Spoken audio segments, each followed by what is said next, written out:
amin'ny fifaliana lehibe indray no ansosoana tokantranotsika ny amin'ny jinetia tonga amin'ny fotoanantsika izay rahantsika amin'ity fandarana manokana ity zany saingy ataontsika ao anatin'ny larana fampianarana foana zany larana fahatelo amby roapolo zany izy fa fandarana manokana mazava ho azy moa zany fa ilaina motorina atao anatin'ny fampianarana, ilaina ho renesin'ny olona, ilaina hoarahan'ny olona manerana amin'izao tontolo izao. Afaka manaraka nareo amin'ny teny frantsay ao amin'ny YouTube Yahosoa TV français. Afaka manaraka nareo amin'ny teny anglais ao amin'ny Yahosoa TV Yava Yahosoa TV zay mihitsy rehefa sita anglais zay. Ny chinois zany dia Yava Yahosoa TV chinois. Reo moa zany ny langy azorana dia malagasy moa zany ao amin'ny Yahosoa TV malagasy. Afaka mahita ny ino moa zany ny fandarana ianareo. Avelantsika aloha zany dia arikivavaka metraka amin'ny telo am-pelatana Dadamariava ho voninahitry ny ranomasina iarivavaka atsika. Saotra betsaka Dadamariny amin'izao fotoana izao izay ahafana manazava mampianatra ny olona ny fahamarinana ho voninahitry ny ranomasina. Ilay andro ny fahamarina, fametrahana ny fahamarinanao, fametrahana ny voninahitranao. Taio izao teny izao Dadamara Yayava, aroka ho hamarinanao mandrakariva ny teny ho voninahitry ny ranomasina isan'andro zany. Dia apetraka ho am-pelantananao ny teny lazao ambarako sy rehetra teny hozaraina amin'ny tsirairay avy ho fahafantarana ny olona ny fahamarinana dia ny fahamarinanao. Saotra betsaka Dadamara Yayava amin'ny anaranao Yahosoa naovana an'izany teny rehetra izany. Amen. Fandarana manokana ny fandarantsika androany ataontsika hoe larana fahatelo amby roapolo fampianarana indray ny ambasadaran'i Yahosoa Eliana no mandroso tokantranontsika ny amin'ny teny ity ary hamaly ny fanontaniantsika rehetra izay apetraka avy hatrany angamba manarana telefona eo amin'ny écran mba ahafahany olona mandefa SMS. Ataontsika SMS ny antony be dia be ilay tapatapaka, be dia be ny tapatapaka. Mety isy koa avy any ampitan-dranomasina nefa mesazy raha telefona ho sahirana be tsika fa SMS tsy maintsy tonga ary tsy maintsy voavaly daholo rehefa SMS zany. Dia ilazana antsika fa atao avy SMS ny izy 032 86 663 98 032 86 663 98 zay antsika rehetra izay manaraka amin'ny radio dia mety tsy mahita an'ilay numéro telefona nareo dia izay naveriko izay 032 86 663 98. Ny fantena mipetraka moa dia hoe ngamo rehefa mivavaka dia mbola mpanota, iza zany nampianatra an'izany teny izany. Izay moa zany ny lohateny ny fandarantsika androany. Izy moa zany milaza fa rehefa mpivavaka na hoe manaradia an'izany zanak'Andriamanitra zany dia mpanota ny dikan'izany, afaka manota. Satria izay mihitsy moa zany ny tena iainan'ny olona sy arahan'ny olona, mbola afaka manota mihitsy fa io zanak'Andriamanitra io rehefa maty dia noentiny daholo ny fahotana ary namela ny fahotana izy tamin'ny izy maty teo amin'ny hazofijaliana ary ny dikan'izay dia afaka manota foana amin'izay ny olombelona. Izay moa zany ny tena zavain'ny olona rehetra manerana azy tontolo izao zany, izay ilay mpanaradian'i Jesosy rehetra rehetra zay hoe afaka manota daholo ny olona rehetra rehetra ary izy afaka manota iny dia ny antony dia satria efa ny zanak'Andriamanitra iny no ny mitondra ny fahotana sy ny karazany ka afaka manota intsony. Zany ataoko tena Andriamanitra vendrana be mihitsy ny fampirezidan repoblika raha mbola misy saina noho izy. Dikan'izany ange zany hoe Andriamanitra maneran'olona anao ratsy ange dikan'izany. Tena Andriamanitra vendrana be, za mihitsy be ny teny ilay Andriamanitra vendrana be. Zany ma sady tsy namorona iny, tsy nanamboatra iny, tsy zanak'Andriamanitra zany iny, tsy niantona teo amin'ny fijaliana zany. Jesosy io teneniko io, Jesosy Jesoa zany hoe masika be anao tena tonga ny andro andravana zany, andravan'izany zany Elia zany, zany efa mahitsy be ny teniko andravan'izany mihitsy ny raha tsy moramora nanaovan'ny olombelona roa arivo taona na tsipitsipiny iny amin'ny elo zay. Ny adalanareo izay mbola teo atsipiny amin'ny elo any efa tsy tonga saina dia anareo ianareo fa anjarako mampianatra sy miteny hoe aza miditra amin'izany intsony rehefa ampy zay 2 arivo taona zay fa be loatra zay na tsy mpindrentany amelo zay dia tsy teny hoe tara kosa tara roatra natongavanao tsisy tara zany normal biara ny fatongavan'ely azy ao mety be mihitsy ny tena izy mihitsy ny tena izy zay satria maninona miteny an'izany ny filoham-pirenena raha mbola mba manome polisy zandarma hiambina ny olona tsy hanao ratsy ary raha manao ratsy ilay olona tena gadrainy any am-ponja mihitsy nasiny ny tribonaly anaovana ny fitsarana ary mandefa olona any am-ponja ny mpanao ratsy dikan'izany tena mbola mandinika ny olombelona noho ny Andriamanitra tomponareo ary Andriamanitra tena manakotana fiarahamonina ny Andriamanitra nareo satria manirakolona anao ratsy hoe tsy manina fa mahazo manao ratsy ianao fa beba fotsiny rehefa tonga sabotsy lahady avy areno indray rehefa avy eo dia beba sabotsy lahady mazava be ny teny ely hoe ny filoham-pirenena raha mbola misy saina ary ny prime ministre malagasy raha mbola misy saina raha malagasy no resahana dia ny prime ministre nareo ny tanàna izay misy nareo any raha ny Amerika zany dia ny filoham-pirenenareo no mbola misy saina no ilay jizasinareo na any amin'ny Frantsa dia ny filoham-pirenenareo mbola misy saina no Jésus nareo satria ireny ara mbola mitady ny hevitra ny tsy hampanotanareo sazinareo raha vao manao ratsy mbola misy saina noho ny Andriamanitra nonge ho an'ny filoham-pirenena dikan'izao mbola misy fahendrena ny filoham-pirenena sy ny prime ministre sy ministra noho ny Andriamanitra tomponareo adalanareo izay hanompo an'izany zavatra zany mba tonga sainao mialohan'ny mesazinareo moa zany dia ny anana lefako an'olo hoe zatra tena mahavariana nge zany sady zany hoe ahoana tokoa moa ianao ve dia Andriamanitra ho no arahanao amin'ny mampamorona anazy zany iananao zany ny dikan'izay raha mpamorona izy mpamorona eo Andriamanitra io dia zany iananao zany ka raha mpamorona zany ilay Andriamanitra maninona moa izy mamela ny zanany andehanao ratsy raha Andriamanitra zany na ny ankonany anao ratsy fa ny tena Andriamanitra dia zao tsy manaiky ny ankonany anao ratsy novinovina tahaka ny ray aman-dreny mananjanaka dia tsy ndray aman-dreny mihitsy aniraka ny zanany hoe andana manao ratsy fa mifona fotsiny aminay ialahy rehefa avy eo ohatran' izany angely sary dana mangalatra ialahy dia rehefa azo ny lahy daolo zary rehetra dia veny aty amin'izay mifona efa nazo aloha lahy zay dia avelako rehefa avy eo indray iverina indray rehefa rapitso indray jangatsanga indray anao rapitso dia mifona fotsiny indray rehefa avy eo ohatran'izany ange ty sary ty tsy mba Andriamanitra zany amina fa devoly manao an'izany hevitra zany tsy mba misy Andriamanitra ny teny an'izany zao ny tenylay Andriamanitra marina fa za moa fampidirana taony ary teny entina tonga sainanareo hoe tsy izy mihitsy ny ty Andriamanitra ny tomponareo hatramin'izay ty fa mpiara-miasa amin'ny devoly zay moa ilay fampianarana tary amin'ny numéro 18 sy 19 zay mpiara-miasa amin'ny devoly io ny androny dia zao ilay tena Andriamanitra dia namoaka an'izao fanambarana zao aza manota intsony zay ny tena baiko ilay Andriamanitra tena marina hoe aza manota intsony ka raha izay Andriamanitra tena marina zay ny namoaka an'izay baiko zay aza manota intsony zay ahoana moa zany ianao ny lasa mbola misy miteny hoe mahazo manota kambo fa netin'ilay zanak'Andriamanitra ny fahotanao dia afaka manota anao fa mibebaka fotsiny rehefa avy eo tena zany rehefa te ny feon'ny demony teny izy ohatsy rehefa tsika ny histoiran'ilay vehivavy janga ilay vehivavy janga any dia zao rehefa nijangatsanga izy dia tratra ny olona dia nomelohan'ny olona ary nandeha hovolora rehefa nentina teo amin'ny Jehosoa izy dia hoy Jehosoa hoe zay tsy nanota taminareo naoka hitorabato azy voalohany zany ny tenyilay zanak'Andriamanitra tena marina zay kanjo moa zany hiala daholo ny olona tsisy afaka nitorabato satria samy mpanota daholo dia izy amin'izay Jehosoa mantsy an'ilay olona hoe raha vehivavy eo nakaiza daholo ilay olona naiky hamonanao teo dia hoe tsisy eo tsony tompoko tsy nisy nanameloko anao va dia tsisy io tsisy dia hoy Jehosoa hoe za koa tsy manameloko anao tsony teo zany le fanadiovana teo za tsy manameloko anao tsony zany hoe nodiovina ilay vehivavy nomboka teo hoe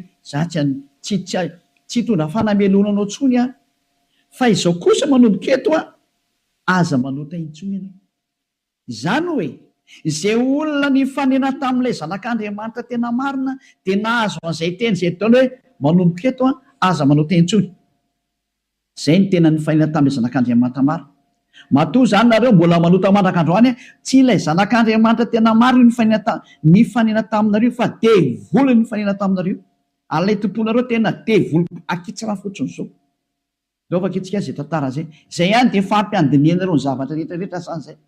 Zay ihany dia ampiandiniana ireo ny zavatra rehetrarehetra zay. Raha jerevantsika mba ampidirina kely angamba ty teknisianina. Jaona 9 andininy fa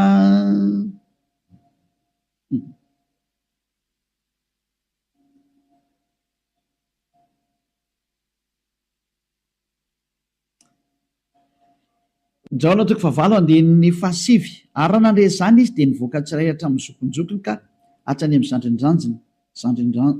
zandrinjandriny. Ary Yahosoa irery ihany no sisa teo sy ilay vehivavy. Ka rehefa nitraka Yahosoa dia izy taminy, raha vehivavy aizy ireny, tsy nisy nanamerika anao va? Ary hoy izy, tsy misy tompoko.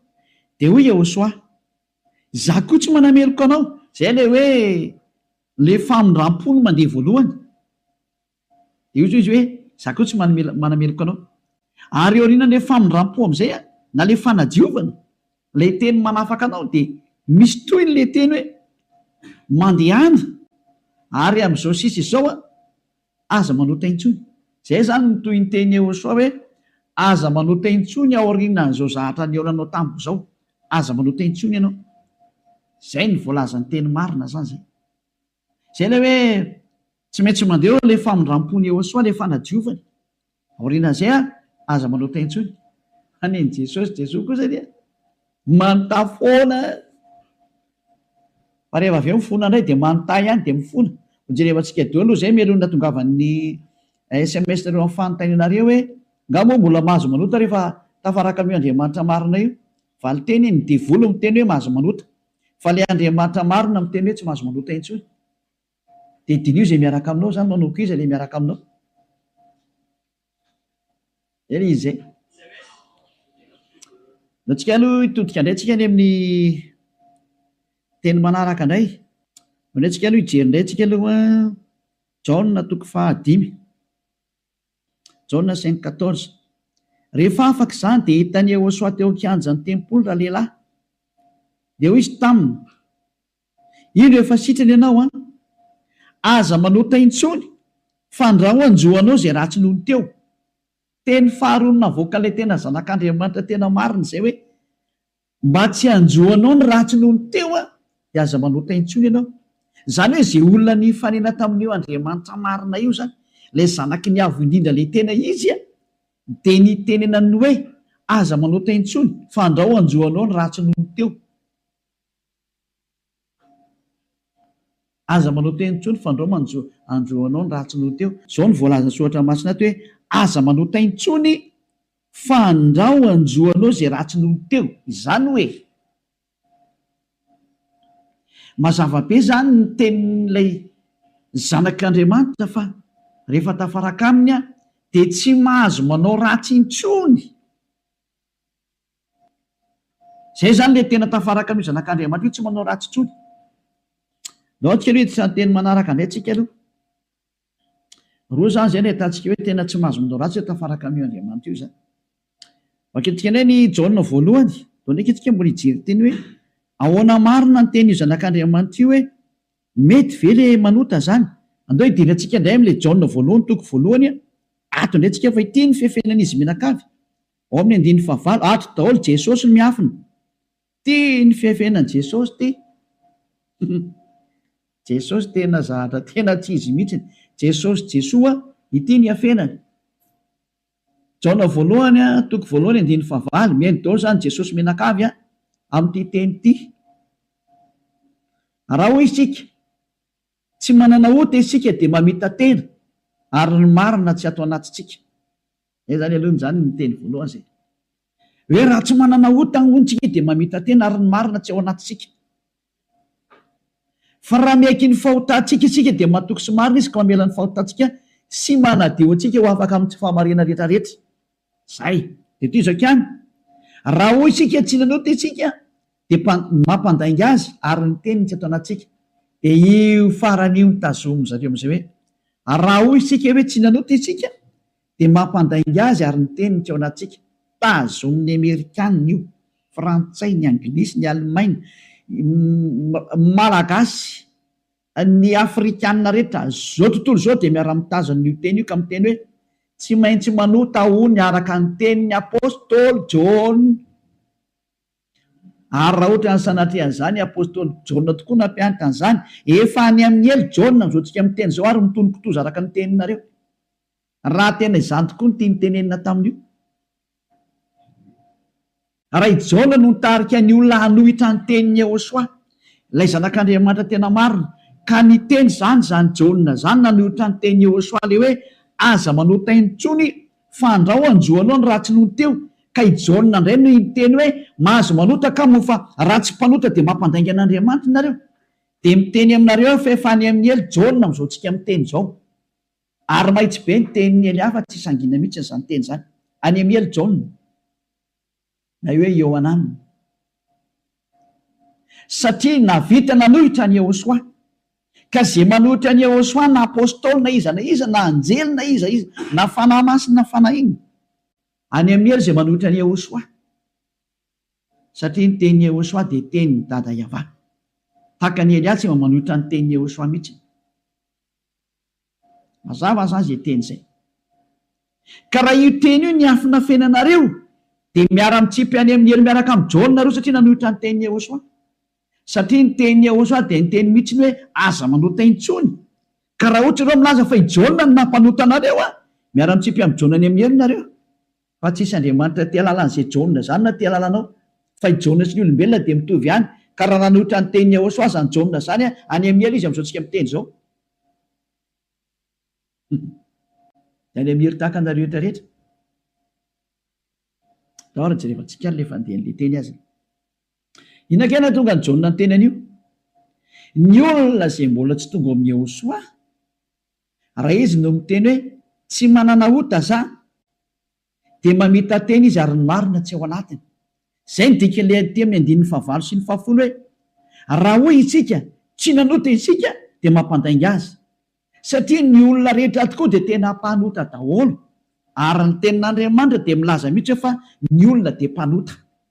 Samy nanota izy rehetra ka tsy esy manana ny voninahitra avy amin'Andriamanitra. Reny le izy reny. Raha mbola tsy tonga amin'ny Yehosoa ilay olona dia tsy maintsy mpanota izy. Izay ny dikan'io teny io. Izay ny dikany hoe raha misy miteny hoe tsy manana ota dia mpamita tena ary ny marina tsy ao anatiny. Satria ianao raha mbola tsy tonga amin'ny Yehosoa dia tsy maintsy mpanota ianao. Ary zany ny ilazana amin'ny Jesosy izay olona miaraka amin'ireny fa olona mpanota ireny satria tsy mbola tonga aty amin'ilay tena izy. Fa ao amin'ilay pisoloky nareo no nandeha. Dia hoy ilay pisoloky mahatsinareo hoe mpanota nareo. Pisoloky io tsy niantona teo amin'ny fijaliana Jehova zatra mpamitaka io. Samy mijery ny marina tsika. Mioka anao teo ny tenin'ilay zanak'Andriamanitra. Ny tenin'ilay zanaky ny avy indrindra fa mioka anao teo e. Kaza mamaly tsony ianao. Fa ny tany sy ny lanitra ho levina hoy Jehosoa fa ny teniko tsy ho levina mandrakizay. Mazava hoe izay teny izay. Ka raha ny teny izy hoe aza manota intsony dia tsy misy mahazo manapotika izay teny izay. Matthieu 24 firinga amin'izy loatra efa tsika kely teny. Hitina kely ihany tsika aloha. Matthieu 24:35 sa 33. Ohatsy rehefa tsika kely aloha. Matthieu 24:35. Matthieu 24:35. Ny lanitra sy ny tany ho levina fa ny teniko tsy mba ho levina. Ny lanitra sy ny tany ho levina ozy ilay teny fa ny teniko tsy mba ho levina. Izany hoe ilay teny hoe aza manota intsony tsy ho levina mandrakizay iny. Ka raha nisy nandevina an'iny dia vory izay nandevina an'iny. Raha nisy ny teny izany hoe tsy maintsy mpanota nareo ka, tsy maintsy manota nareo ka, dia manohitra an'ilay teny ilay zanak'Andriamanitra amin'ny teny hoe aza manota intsony. Ka raha misy izany nampianatra nareo hoe tsy maintsy manota, dia ny kontra n'io tenin'ilay zanak'Andriamanitra marina io. Ary rehefa ny kontra ny teniny dia devoly izay nanohitra anazy. Satria ny teniko izy tsy azo levolina. Izany tonga namiteny hoe tandrema ianao tsy misy John ny teny taminao mihitsy hoe ndany ianao manota fa ny agigenao mahatonga anao miteniteny foana eo. Ianao no te hanao zavatra tsy manjary amin'io Andriamanitra marina io. Ianao no te hanao ratsy ihany dia ilay Andriamanitra marina no endrikendrehanao. Daholo aloha tsika anaraka an'ilay teny izany. Ohatrany ohatra mafimafy be iny teninao ambassadeur. Tena tsy mafy izany. Raha ny mora indrindra tokony renisy ny sofinao izany fa tokony mafimafy noho izany no tokony hoeninao satria be izay nahadalana nataonareo izay ve. Tsy hoe verina rehefa faly aminareo Andriamanitra tokony fampianarana io. izy very miteny aza manota intsony de nareo nefa ry mamaly hoe tsy maintsy manota fa tsy possible mihitsy izy zany. Nareo no te araka am'le Andriamanitra tsy izy nareo any de ny famarina le Andriamanitra kosa ny potipotenareo. Iza mampanaonao an'izany kosa ny daoary jaona voalohany toko voalohany andiny favalo. Koa raha hoy isika hoe tsy manana ota isika dia mamita tena ary ny marina tsy ao anatsika. Zay aloha zany le hoe raha misy mbola sy tonga ao amin'ny Ehosoa anao de mpanota ianao ka raha ianao raha mbola sy tonga ao amin'ny Ehosoa no miteny hoe za tomko tsy mpanota intsony de mpandainga ary mpamita tena. Zay no mahatonga an'izay niaraka tamin'i Jesoa rehetrarehetra na Jesoa tsy haiko fazan'ireo azy Jésus Jesus ny teny daholo nareo hoe mpanota satria tsy mbola tonga atao amin'le izy nareo de tsy maintsy miteny mpanota nareo porofo mitohaka amin'ny tendanareo fa tsy mbola tonga ao amin'le tena le zanaky ny avy nareo fa pisiloko io miaraka aminareo sady mpandainga ny pisiloko tsy niantona teo amin'ny fijaliana zany kory io na ny kely ara tsy nanitsaka tety kory ny ara ny tongotro io. Toizantsika amin'izay ny andininy fahasivy. Fa raha miaiky ny fahotantsika isika, mila miaiky ny fahotanao ianao zany dikan'izay de mahatoky sy marina izy ka mamela ny fahotantsika tena tany de mamela izy raha miaiky itsika ary manadio antsika ho afaka amin'ny tsy fahamarina rehetrarehetra, afaka daholo ny tsy fahamarinanao rehetrarehetra hatrany amin'ny fieritreretana ratsy voadio daholo mihitsy. Tsy mety manana saina ratsy mihitsy fa tsara foana ny saina, tsy mety mandeha makany amin'ny zavatra ratsy mihitsy izy fa ho an'ny Ehosoa daholo ny zavatra rehetra. Zay ny fiainany, ny fiainany de ho an'ny Ehosoa, velona ho an'ny Ehosoa, miara-mipetraka amin'ny Ehosoa, miaina ho an'ny Ehosoa, Ehosoa ny antony fivelomany. Zay ny olona tena tafaraka amin'ny Ehosoa zay madio tanteraka hatrany amin'ny fieritreretana madio mihitsy. Toetrika le teny ko maninona ary eto misy miteny hoe raha misy miteny hoe tsy manana ota isika de mampandainga azy. Ka raha mbola tsy tonga amin'ny Ehosoa ianao no miteny hoe za tsy mpanota de mpandainga ianao. Any amin'ny Jesosy tsy misy an'izany afaka amin'ny fahotana zany, ao amin'ny Jesoa tsy misy an'izany afaka amin'ny fahotana zany. Zay ny dikan'izany. De itoy amin'izay ary io teny eo amin'ny Jaona voalohany toko voalohany io notohizany Jaona io ry amin'ny Jaona voalohany toko fahatelo fa tsy najanony teo fa notohizany ry amin'ny toko fahatelo amin'izay zany hoe nitoy io teny io fa tsy nijanona teo.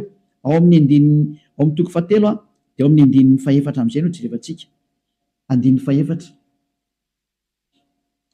Jaona voalohany toko fahatelo andininy fahaefatra. Izay rehetra manota no mandika ny lalàna fa ny ota ny fandikana lalàna.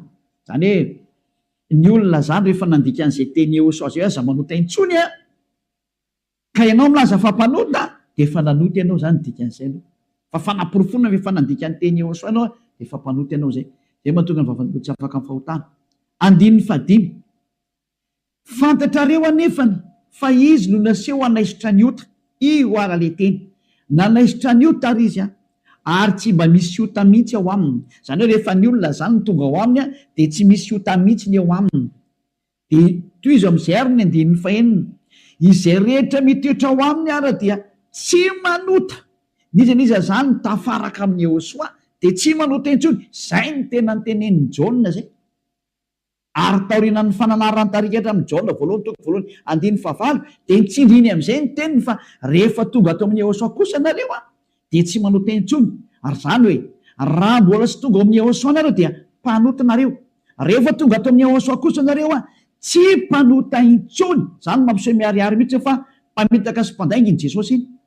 De iny Jesosy mandainga io. Adalanao zay te hiaraka amin'izany Andriamanitra mampandainga sady mampandainga ny Andriamanitra marina ary misy loko ny asany ary nandefanareo any amin'ny heri. Adalana ianao raha mbola hiaraka amin'izany ianao safidinao moa inoko. Raha tsy hoe amin'ilay miaramila ny devolotiko ianao dia naika an'izany famononanao zany fa raha olombelona normalina mahaino any ery amin'ny teny tonga saina daholo ary tsisy manaiky fitahana tsony. Adino meko anareo ny fanaporofona. Io iny izy io toy antsika eo amin'ny andininy fahenina. Izay rehetra mitoetra ao aminy de tsy manota. Nizany zany mitoetra ao amin'io Ehosoa io de tsy manota intsony izy fa izay rehetra manota ozy izy ao nitenin'ny Jaona amizay dia sady tsy nahita anazy ary tsy mahalala anazy. Tsy netan'io zanak'Andriamanitra maro io nareo. Midika zany fa i Jesosy dia tsy zanak'Andriamanitra. Jesoa dia tsy zanak'Andriamanitra marina. Tsy izy io. Mpisoloky ary mpamitaka satria nampanota anareo foana hatramin'izay. 2 taona nareo mipetraka atao anatin'ny fahotana. Tsy afaka anareo zany ny dikan'izay. Mbola hiteny any venareo fa marina ny lalak'alena. Toizantsika ihany ny teny Jaona satria Jaona ihany nampangainareo dia aleo Jaona koa ny namafy ny teniny. Jaona voalohany ihany 7:9 daoarany. 9:7 hatramy vakitsika. Aleo 9:9 aloha tenentsika ny tenin'ny apôstôly Jaona. Izay manota dia avy amin'ny devoly satria ny devoly manota hatramin'ny voalohany. Io izy io. Niza zany manota dia avy any amin'ny devoly zay satria efa tonga Jehosoa manala ny fahotana. Zay manota amin'izay izy Jehosoa amin'izao dia avy any amin'ny devoly izy. Ianao zany rehefa mpanota dia avy any amin'ny devoly ianao. Mpitondra fivavahana ianao. Milaza ianao zany fa mpanota ny olona. Avy any amin'ny devoly ianao. Andriamanitra tompony olona ianao. Milaza ianao fa mpanota ny olona ary ampirisinao ny ota ny olona. Avy any amin'ny devoly ianao. Zany hoe olona ny rahana devoly akety zany io miaraka aminao io. Mametrereta. Mbola tsy tonga sena miteny mandeha ihany ianao. Asakasakanao aloha fa zay ilay fandarana androany fanavotany ity. Niendra mahita loza kamery ny adala mandroso kavoa. Lao avaketsika indray ny teniny. 9:7. Ty le nitenenin'ny apôstôly Jaona ihany. Ovaly ilay Jaona voalohany toko voalohany 9:9 sy ny 10. Hoe ny olona izy Jaona rehefa tonga ato amin'ny Jehosoa tsy mety manota intsony. Ilay tena zanak'Andriamanitra tena marina. Izay rehetra naterak'Andriamanitra no tsy manota. Matonao zany mbola manota dia tsy nateraka io Andriamanitra ianao fa nateraka Jesosy Jesoa. Dia io ianao mpanota io. Mbola tsy nateraka ilay zanak'Andriamanitra tena izy ianao fa niteraka anao dia ilay mpisoloky no niteraka anao. Ilay mpamitaka no niteraka anao. Fa ilay Andriamanitra tena marina tena manizingizina mihitsy netrany amin'ny Jaona apôstôly tsy nivadika tamin'ny teny Jehosoa izy. Fa nitazomy ny teny Jehosoa hoe izay rehetra nateraka io Andriamanitra io dia tsy manota. Satria maninona izy izy? Satria ny voany mitoetra ao anatiny ka tsy mahay manota izy. Tena nitsindriana fandroany. Tsy mahay manota izy. Fa maninona hoy satria nateraka Andriamanitra. Izy zany nateraka io Andriamanitra io dia tsy manota intsony. Fa zay nateraka iny devoly io manota foana ary miteny hoe tsy maintsy manota sy ny karazana. Devoly ny rainy. Soratra masina daholo miteny anio a. Tsy misy nidirany Elia mihitsy ny zanona kely fa samy soratra masina jerevantsika. Ary konfirmeny Elia mihitsy ny teny le zanak'Andriamanitra marina. Ilay maty teo amin'ny azy fijaliana hoe aza manota intsony. Zay ny tena teneny ao anatin'ny baibolinareo zany teny zany. Ao anatin'ny baibolinareo zany teny zany fa tsy zany namorona. Andana vakeo fa nomeko tarihany voavonanomboka ny fandarana. Ao anatin'ny baibolinareo ilay izy. Ary rehefa avy eo dia nitsindriany apôstôly amin'izay zany teny hita zany. Mbola nampiny ao amin'ny Jaona voalohany toko 5. Mbola nampiny teny akaiky indray 9:9. Jaona voalohany 5:18 ty indraingy ny teny manaraka. Jaona voalohany 5:18 mbola nitsindriany Jaona daholo ny teniny. Io zany tsy Jaona akory no makany amelo sanatria zany fa ianareo no makany amelo zay nanendrikendrika ny Jaona. Nanendrikendrika ny apôstôly Jaona salary Saolina, salary Ioananina. Ianareo zay nanendrikendrika anazy mitsipy makany amin'ny elo fa tsy satria tena ny teny mihitsimihitsiny. Ty ndray fa naporofona manaraka. Mbola i Jaona ihany no teny aty. Fantatsika fa izay rehetra naterak'Andriamanitra dia tsy manota. Fa izay naterak'Andriamanitra dia miaro ny tenany ka tsy mikasikazy akory ilay ratsy. Tsy azony devoly kasena mihitsy ny olona miaraka amin'io Andriamanitra marina io. Izay nateraka eo Andriamanitra io. Matoa zay ianao mbola mpanota nateraka devoly ianao. Zay miaraka aminao zany mpiara-miasa amin'ny devoly ny dikan'izay. Zay ilay fampianarana numéro 18 sy 19. Hoe mpiara-miasa amin'ny devoly io Jesosy Jesosy Jésus Jesus io ry Amerikanina. Ary frantsay ry anglisy avy any aminareo fampianarana io. Nareo no tonga ny unité nakety atody kely amakany aminareo mihitsy zao ny teny. Ao ny teny io. Nampianaranareo dao zao tontolo zao lasa mpanota. Ahoana? Pozinareo ny olona. Zao ilay Jesosy nareo zao. Vao tsy tonga saina ihany. Vonoanareo dao ny olona teto ambony ity tany ity. Matinareo ohatrany amin'ny malagasy rehetra rehetra. nampidirinareo zava-dosany teto amin'ny tanin'ny malagasy, tany amin'ny tanin'ny frantsay, tany amin'ny tanin'ny anglisy, izy tompony ihany moa zany. Andriamanitra tsy izy natsofoko ny tena mampalahelo be le sary misy. Velantsika any zany rehetra zany fa ny eny ao mahita losaka meny ny adala mandrosaka voe. Toy antsika amin'izay ny teny ary tia nentiko amaranana anazy dia afaka miditra daholo amin'izay tsika amin'ny mesazy satria efa 37 minutes izay ny resako dia afaka miditra daholo amin'izay nareo. Araka ny bokin'ny misy ny Hebreo toko 10 andininy 420 ho an'ireo izay milaza fampanota na hoe mifona dia mivavaka dia mifona dia manao ratsy dia mivavaka dia manao ratsy dia mifona moa e, manao ratsy dia mifona dia manao ratsy dia mifona. Ity ny tenin'Andriamanitra nomena anareo ho an'ilay olona manao an'izany adalana minimanota zany. Izany nampianaran'i Jesosy anareo. Jesosy dia jereo zava-doza amina tambo tena fanohitra amin'ny soratra masina mihitsy nge teny izy. Dia hoe tena devolina nampianatra anareo an'ity resaka hoe tsy maintsy manota ity. Nareo tsy afaka dia ilay Andriamanitra marina ny endrika andrianareo. Ny teny demono ny tazominareo. Izay koa ny tena point ambony indrindra ato amin'ity fiarahan'Andriamanitra ity satria Andriamanitra io tsy miheno mpanota. Ka le manafaka anareo amin'ny fahotana mihitsy tsy ekeny hatramin'ny farany mihitsy, tsy eken'ireo devoly ireo. Ary izany ny fampianarana alefan'i Jesosy aminareo Jesasy hoe aza tao afaka amin'ny fahotana mihitsy ny fa io tena sakafon'zareo. Satria raha vao afaka amin'ny fahotana tafaraka amin'io Andriamanitra io avy hatrany. Ataony tsy afaka ao mihitsy nareo. Satria sady mpandainga ny mpangalatra ny mpisoloky ny mpiteny ratsy ny mpanao teny vetaveta tsy haiko intsony izay ataonao rehetrarehetra any. Izany ny faratsinareo. Andininy 420 Hebreo toko 10 Hebreo 10:26. Fa raha minimanota isika rehefa nazo ny fahalalana tsara ny marina, minimanota.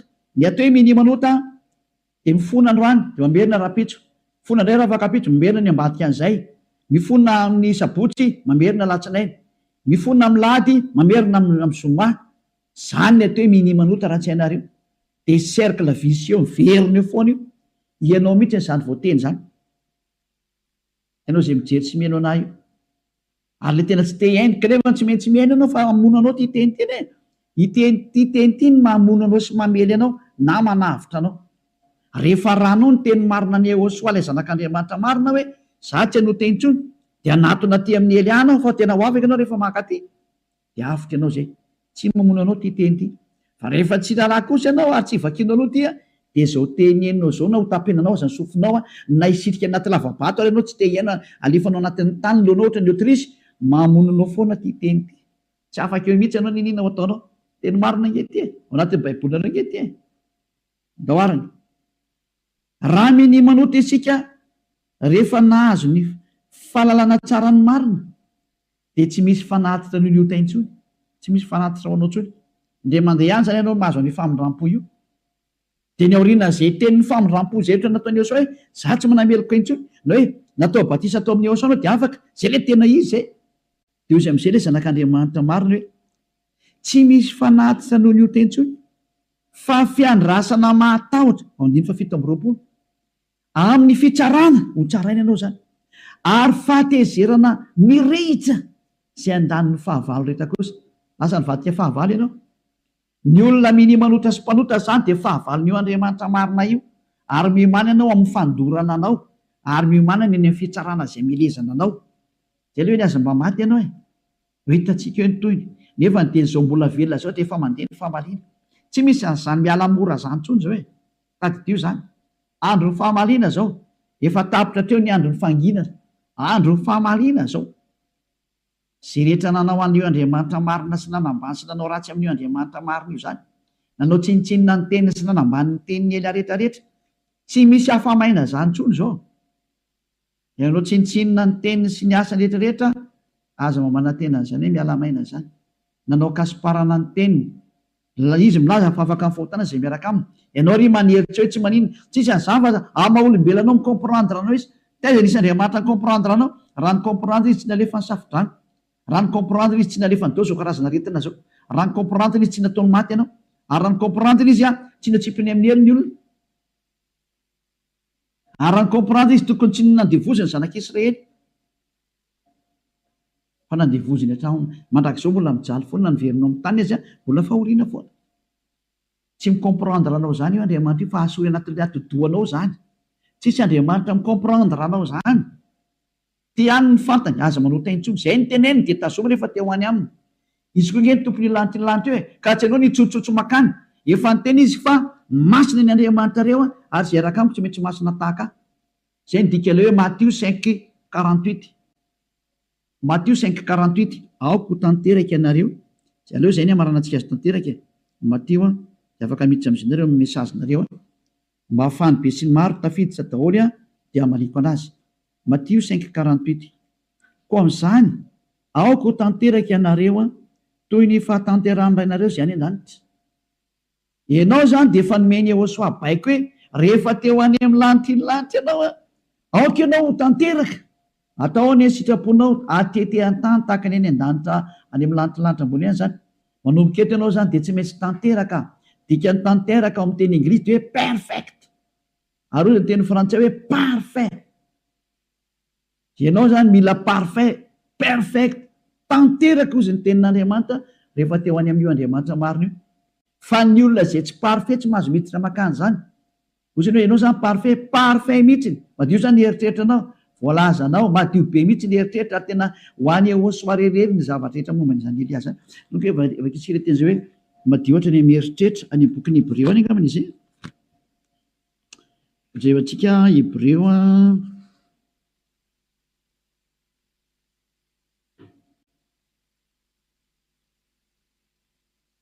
tsy le mainka fanirany Yehosoa zay manady.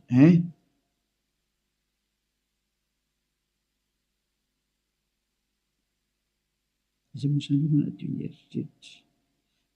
Vakitsika manomboka amin'ny andiny faha 12 zany dia hatrary amin'ny andiny faha firy zany ty? 4:12. 16-17. Aloha vakitsika manomboka amin'ny andiny faha 11. Hébreu 9 dia manomboka andiny faha 12. Fa Yehosoa kosa Hébreu 9 manomboka amin'ny 11 ka hatramin'ny 17 eo na 18 angamba vakitsika eo daholo. Fa Yehosoa kosa rehefa tonga ompisorona be ny amin'ny zatra tsara ho avy dia namaky teo amin'ny tabernakely lehibe lavitra sady tsara lavitra zay tsy natao tanina, zany hoe tsy misy an'izao zavatra rehetra izao. Ka tsy mba nitondra ranosy lahy izy na ranjanak'omby fa ny rano tenany dia niditra indray mandeha ho any amin'izay fitoerana masina ka nahazo fanavotana mandrakizay. Vadindrindra fa raha ny ranosy lahy sy ny ranomby lahy ary ny lavelom-batotra ny vavy avy afafy amin'izay voaloto no mahamasina hatrany amin'ny fanadiovana ny nofo maika fa ny rany Yehosoa zay nanatitra ny tena tsy manantsinon'Andriamanitra tamin'ny alalan'ny fanahy mandrakizay no adio ny fieritreretanareo ho afaka amin'ny asa maty mba hanimponareo an'Andriamanitra velona. Tsy tonga tany amin'ny 15 tsika fa teo amin'ny 14 dia hitantsika ilay zany io izy io. Zany hoe madio hatrany amin'ny eritreritra rehefa tonga amin'ny Yehosoa. Tsy misy maloto zany intsony eo aminazy. Afaka daholo ny zava-detra. Zany ilay tena Andriamanitra tena marina zany. Izay ilay tena niantona teo amin'ny fijaliana. Izay ilay tena nandatsaka ny rany. Izay ilay tena zanak'Andriamanitra marina indrindra. Izay ilay ny teny hoe aza manota intsony ny anarany Yehosoa no anarany. Zao toriany Elias. Tsy azo ovaina koa izay anarana izay satria tsy misy anarana hafa nomenan'ny olona mba halanitra zao na famonjena. Ka rehefa Yehosoa ny anarany tsy azo ovana zavatra hafa intsony izay. Ary Yehosoa rery na vita nafaka amin'ny fahotana tsy azonao ovaina zavatra hafa na atao ovaina atao paralèle zavatra hafa. Devoly manao an'izany, mbola devoly koa manao an'izay. Io nareo tsisy afaka amin'ny fahotana io. Fa zay nanatona ny Yehosoa rehetra tamin'ny alalan'ny Elia ankehitriny afaka amin'ny fahotana daholo ary tena madio be daholo tsisy tsinontsony. Anjaranao sisa mandray fanapa-kevitra. Za miteny aza miaraka amin'ny Jesosy, Jesosy hoy miala tao. Rehefa te hitsipy any amin'ny elo mipetraha ao. Efa miteny ho any amin'ny elo anao fa tsy solution zany. Ary anao tsy havita nova-palitao fotsiny ao Jesosy. Tsy misy Jesosy afaka minova-palitao zany fa 2 arivo taona ianao namono olona zay. Aiza intsony ny vita madika tampoka fotsiny hoe tsika kosa fa tsy manota. Tsy afaka manao an'izany nareo satria maninona? Lay devoly lehibe nareo mihitsy ny eny mihinan-kanina amin'ny fahotana io ka ao namono nareo navelany ho afaka amin'ny fahotana. Tsy afaka ho zany mihitsy nareo zay miaraka amin'ny Jesosy. Moa Jesosy koa tsy afaka amin'izany. Samy voa daholo nareo. Fa endrena andao anatona ny Yehosoa hiaraka amin'ilay Andriamanitra Abrahama zay antsoina amin'ny anarany hoe Yahva. Andao hiaraka aminy. Andao hiaraka amin'ny Yehosoa ary andao hiaraka amin'ny Eliazy ho hitanareo maso. Mpanavitra zany Eliazy zany, mpamonjy zany, ary tsy manaiky ny faratsiana hatramin'ny farany. Tsy manaiky an'io Andriamanitra tsy izy io zany mihitsy. Tonga ny andro andravana ny reny ary tena mandravy Eliazy. Zay koa ny asany atao hoe Eliazy, mandrava ny Andriamanitra tsy izy. Mirary izy so antsika rehetra ho faly nandrea izany teny zany. Mialamy Jesosy sy Jesoa, mialamy Jesosy Jizasy, mahitsy be ny tenin'ny Eliazy. Rehefa te ho ripaka nareo dia mipetraha ao. Safidy io sisa. Ary rehefa te hitsipy eny amin'ny elo nareo dia mipetraha ao. Rehefa niteny taminareo ampiaradia amin'ny devoly io. Iraky Satana io hanipy olona ny amin'ny elo. Azay ny mission io. Tsy niantona teo amin'ny fijaliana zany io fa laingy. Laingy zany. Tsy nandatsaka ny rano zany iny, laingy zany. Tsisy nataony zany teo. Fa mpamono iny ary tena pisoloky direct fotsiny zao izy.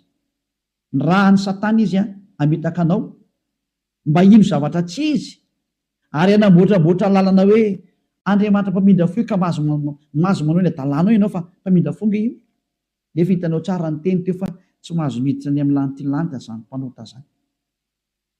Fa vitan'i Jesosy, Jesosy ny teny taminao hoe izy mamindra fo fa Andriamanitra fitiavana io hoe famindram-ponga io Ary raha ny teny dada Eva za mamindra fo am'izay tiako amindrana fo ho an'izay ty azy zany.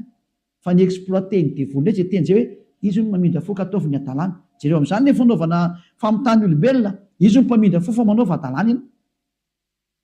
Dia mitsipaka ny teny dada Eva hatramin'ny farany mihitsy nge. Ka niendra mahita loza ka miheny hitanao zao ny loza ny teneniko anao, mialamy Jesosy, mialamy Jesoa. Hitanao tsara izy zay, mazava be ny fanazavana teto, afaka nandefa mesazy zao tontolo zao. Samy mieritreritra zay tonga saina manapa-hevitra manarà ny Elia am'izay, manatona ny Elia am'izay. Tonga ny andro hiantsoana farany ana rehetra rehetra. Tena tsy diky mihitsy hoe hiantsoana farany ana rehetra rehetra. Dia mbola mihitsy ny fotoana miazakazala reo. Tonga ny fanapoteny Andriamanitra tsy izy, tonga ny famerenana ny voninahitra ny dadanay Yahva. Tonga ny famerenana ny voninahitra inaran'ny Yehosoa, ilay zokinay malalanay, ilay maty teo amin'ny fijaliana noho ny aminareo olombelona mba hamonjy anareo. Tonga ny famerenana ny zany rehetrarehetra zany ankehitriny. Elia nanao anazy. Zany mahatonga ny Elia miantsoantso anareo hoe dieny mbola tsy mipokany aminao ny atezerany avo indrindra, maiza manapa-kevitra teny zao. Fa tsy maintsy ho tanteraka amin'ity taninareo ty teny ty hoe ho atao miavaka ny manompo an'Andriamanitra marina, Yahva zay dia Yehosoa, sy ny tsy manompo azy. Tsy maintsy ho aseho zay, ary tsy maintsy iseho zay. Voninahitra ho an-dadamala Yahva, saotra betsaka azytsika ny amin'izay teny mena zay, ary ny fandriany Eliady tonga saina daholo rehetrarehetra hitodika ho any amin'ilay mpamorona anareo, ilay tianareo, Yehosoa no anarany. Ariva afakitsika. Saotra betsaka dadamala Yahva. Taio zany teny zany. Fa tena tena hitondra soso fahasoavana amin'izay rehetra miaina, ary fahatsarana ho an'izay rehetra mandry. Fanavotana ny olona ny anton'izao fampianarana izao, ary fiantsoana ny olona hitodika sy hiverina ho any aminao. Valio antso ny tsirairay avy, valio teny ny tsirairay avy dadamala Yahva. Mamalia vavaka ianao, voninahitra anao mandrakizay, arovy ny teny izay nomeko satria avy any aminao ry. Arovy ny teny izay rehetra nambarako satria nomenao reny ho hanavotana ny olona hiverenao any aminao. Sokafy hatrany ny varavarana mba hidirana izay mbola afaka miditra dada malalo Yahva. Vonjeo izay rehetra fatady ho faty, mba ho tonga soa aminao Yehosoa. Voninahitra anao mandrakizay. Amin'ny anaranao Yehosoa anaovana ny vavaka sy ny teny rehetra. Halleluia. Amen. Dia mirahaso tsika samy teny Yehosoa ho amin'ny fitohizan'ny fiarahantsika manaraka indray. Vedra matomboka.